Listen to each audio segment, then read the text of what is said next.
I am confident that I can turn today's dreams into reality. I am ready to push myself to the next level.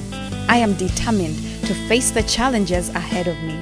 I am strong because I am a woman. On this day, we've got to stay strong and be bold for change.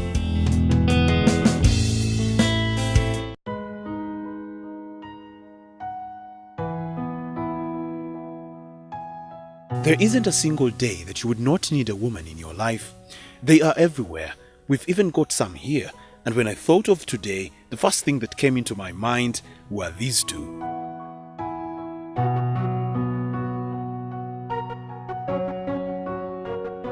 Since Women's Day dawned on us, there's been a lot of buzz about this day on Twitter and Instagram, so I decided to step out of the air-conditioned Kwese fortress that I call office into the blazing hot streets of Kampala to search for the women who have made it in sport.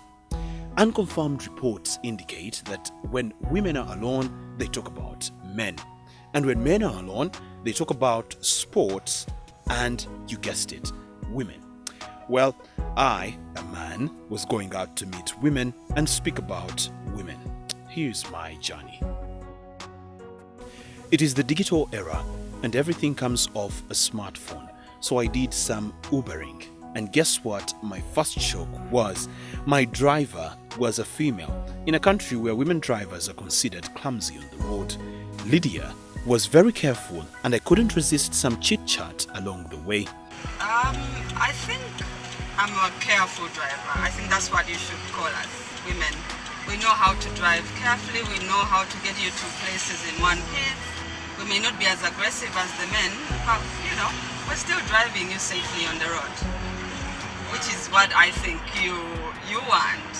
You want to get there safely. Here I was, starting the story even before my scheduled interviews. But come on, when was the last time you ever met a female Uber driver? Epic, right? The times that we live in, we all have to get up and work and do something, find something that you're passionate about, something that you enjoy. If it's an 8 to 5, kudos to you. But if you want to make your time your own way in the world, go for it. Find an idea you like, do it, give it your best.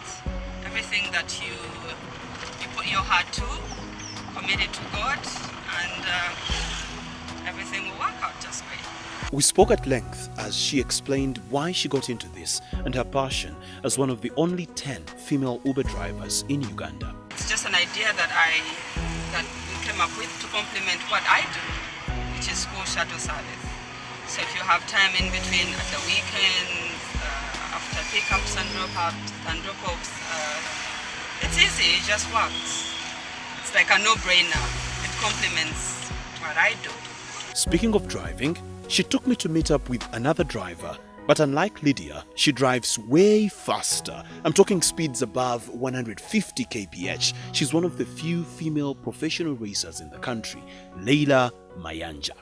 So what exactly is Women's Day? Leila's thoughts are indeed quite intriguing. I think I should be given a break from housework, from stuff that I do at home, and be pampered. Yeah, it is Women's Day. Okay? So it is my turn to be pampered this year, in addition to my birthday, of course. But yeah, guys should cook tomorrow, and women should be pampered, go to the spa, and enjoy the day. It's Women's Day. Leila and I spoke of her inspiration getting behind the wheel, even with the fact that motorsport in Uganda was and still is a male-dominated sport. Being a bleak, I think it is a given. This is a big sport, so I was somehow going to be involved in it one way or another.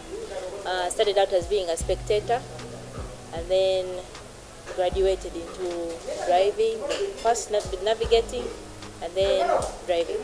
My brother's been driving, husband's driving, so I think it was I just got drawn in. I have always wondered how a woman would even dare get into the cockpit of a racing car at that sometimes breakneck speed. I mean, we all know them to be quite cheeky. It is such a thrill that I think that is one reason why I'm not scared. And as you can see, I don't know if you've been to watch one of these rallies. Have you seen how excited women are when they're watching this thing? So we all have that adrenaline hunger or something. So it's not a scary sport. It is safe. So far we've had very few scary things that can put me off rally. So yeah, and the one time that has happened, I was right in the mix of the rally. So and I've been in this for a long time, so safe. And I would encourage more women to join. Leila and I went on and on about the challenges she has faced as a sports lady in Uganda and what positives she has picked up from her game. Just because I'm a woman, I don't think there's anything I can't do. It's just maybe I didn't put in enough effort or put in the effort before I started rally, like learning how to work on the car. Those are the things that really the negative things is I don't know much about the car. I hear something knocking and I have to call and say this something's knocking here and there. So I don't really know much about the car, but that I should be able to work on, I think. What I thought would be so easy would be being a woman in this sport. Would be I'd be able to I wouldn't fail to get a sponsor. Yeah, because it's quite expensive and if you really to perform to your best, you need support from somebody, from somewhere. Because it costs a lot of money, which I don't have, and surprisingly, it is very hard to get sponsors. Speaking of players alone would be an understatement to the kind of contribution ladies have done to the sport in the country. So I went behind the scene to the touchline. The guys always screaming commands, calling for timeouts, and of course, training and that sort of thing. Ugandan basketball has a name that hits your mind whenever you talk female coaching. She is the assistant coach of the Gazelles, the national basketball team. In a nutshell, she is a big deal. Her name is Mavita Ali, and we caught up with her on the other side of town in Nakasero. Mavita, also just like Leila, has big motivation that keeps her going, even with the existing constraints. Sports in Uganda, like you say, is tough. It's not a priority for so many people. However, it's right now, I can say in the last 2-3 years, sports in Uganda has been going to other heights. Like we've been going to African championships more frequently than in the other years. So I think that's a great thing. The reason why I keep doing this despite so many things that's been going on is that it's very powerful. It's a very powerful tool. Sports is a very powerful tool. It influences people and the right path. If you find the right ingredients for it, there's so much it can do. Apart from just bouncing the ball, there's just so much it can do for people. Apparently, among the many things that hinder her work is the fact that it seems the guys just don't seem to get it, that she is the coach and has to give the commands on court. Well, because I'm a coach, I have to make sure I know so much more than the regular person. I have to keep proving myself. It's tough because even with boys who are just maybe 5 years into the game, they want to tell you how to do this, how to do your job. They want to tell you how to do this. Not even the boys only. For the girls, it's tough to coach your peers because maybe you've played with them. So you have to understand it's a delicate mix because you're working with women. It's a delicate mix how you have to do this, how you have to do that. But basically you have to be on top of your game. You have to know what to do and you have to have the knowledge. One would think being a woman comes with its own privileges. Maybe sometimes when I'm usually the only female amongst men. Usually when we go for this top sports meeting, when I'm usually the only coach lady, the only lady in management. So do I get some bias? Not really. You just have to know what you're doing. It's very important so that people don't take you for granted. Talking badminton in this country cannot be complete without speaking about Shamim Banji. The 23-year-old lady has achieved more than her peers who are even older than her, and she's seed number 1 in Uganda. We managed to get a sit down with her about her experience as a badminton player, but also as a woman.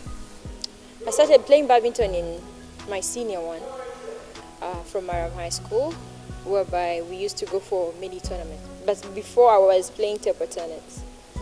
So within school, table tennis used not to go out, but with badminton they used to go for tournaments. Every time they had tournaments. So I got encouraged to join badminton, and then I got into the game. So yeah, my coach gave me more time from my senior one because he saw I was promising and I gave it my all. Shamim is Uganda's top seed female badminton player and has achieved a lot on continental level. We spoke at length about her achievements and she just can't seem to get enough of it. I'm too focused. I really want to achieve too much. So should I call it my focus? It has given me, let me say, a good grade into badminton because I really love badminton, and for you to perform or to be where I am, you have to concentrate more like in class. So I give it my all and make sure I really want to win these tournaments which come up. So I practice a lot. That's why I'm here now. Amidst of all of this is a barrage of challenges, as she explains. Okay, first of all in sport, finances, I should say, finances. Because with sport you have to travel, and then like me, I had a dream of going for Olympics 2016, but I failed, I couldn't make it. But with sport, you need the money to travel. You need the rackets, the equipment. You need food, you need transport. So those are the challenges mostly we face with sports women and men, because it's not easy for you to be in the sport, like you do everything on your own. Sometimes the federation can help, can come in once in a while, but most of the time we do our things ourselves. So it gets a bit hard for us, or I should call it a burden. One would want to ask whether, with all these constraints, she has ever regretted getting into sport. Maybe once in a while, it might come to me regretting, because you have to give it 100% if you really love the sport. Like me, I train every day, Monday to Friday. So if you miss, your opponents back home are training, or at home they're training, and then at the end of the day when these tournaments come up, you're going to lose.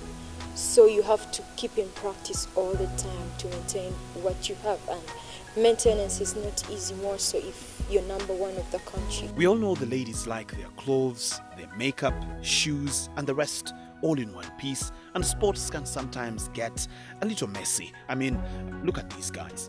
But all of these ladies had big words to tell the ladies out there who kind of fear to get their hands dirty with some sport. I particularly urge the young girls in the community, the young girls who are growing up, who are below, who are coming up maybe from 6 years to about 18 years before they hit the adult age. It's important for you to do as much as you can, as possible. So much you can do in this time. Sports is a very powerful tool. Use it to explore the world, use it to see the world, use it to make contacts. There's so much you can do. It can open so many doors for you. So sports is an extremely powerful tool. Use it to find the world and to find yourself. Women out there, sports women out there, there's a number of sports activities going on tomorrow. And I think instead of cooking, go and do a sport. Go and play hockey, which is my sport.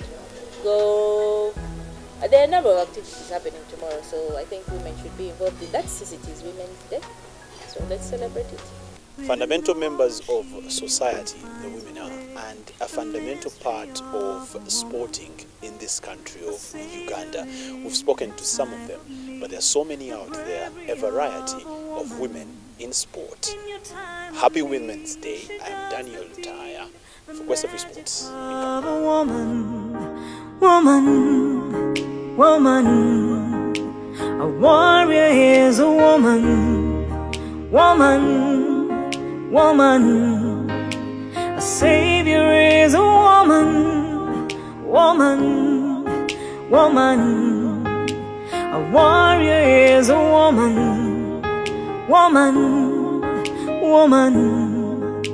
a savior is a woman, yeah. I am confident that I can turn today's dreams into reality. I am ready to push myself to the next level. I am determined to face the challenges ahead of me. I am strong because I am a woman.